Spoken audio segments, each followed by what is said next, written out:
Okay, so picture your worst personal crisis. Now imagine broadcasting every single painful second of it to the entire world. That's exactly what one streamer did, and today we're going to dive into how the end of his 19-year relationship became this huge public spectacle, all documented and dissected by the very man living through it. I'm fucking friend-zoned by my wife. Now, this wasn't some confession whispered to a buddy in confidence. Nope.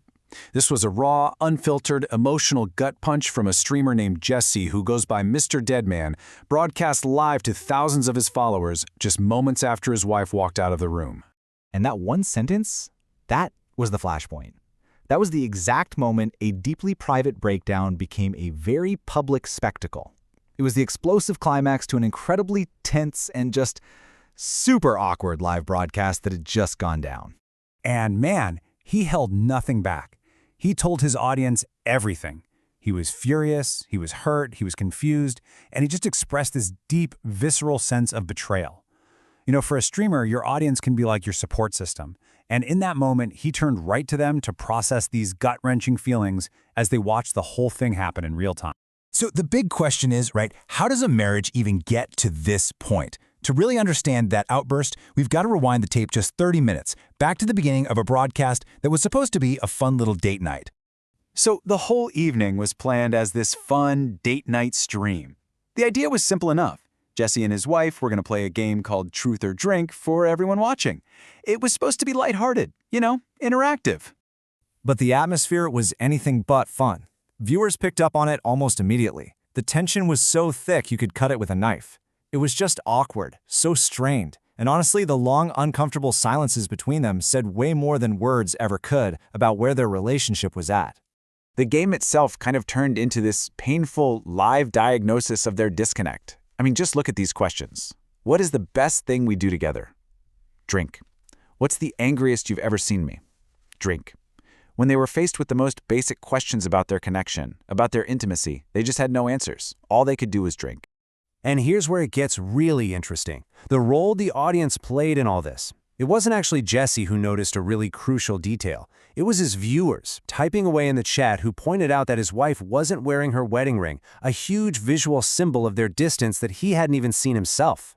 And then the tension just snapped. After his wife chose to drink instead of answering what is the best thing we do together, Jesse kind of pushed her for an answer.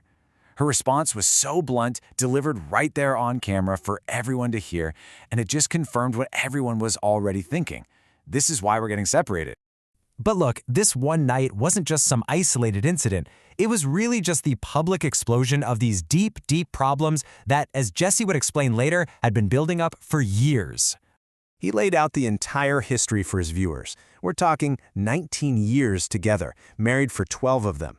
He admitted that he had cheated on her about 5 years ago, a huge breach of trust, which led to years of marriage counseling, but in his telling, it just never managed to fix the emotional gap that had grown between them. And this all brings us back to that friend zone comment. So Jesse explained that his wife had proposed they separate, but with this really strange set of rules. They'd keep living together, they'd even share a bed and co-parent, but the romantic and physical relationship would be completely over. They'd just be friends.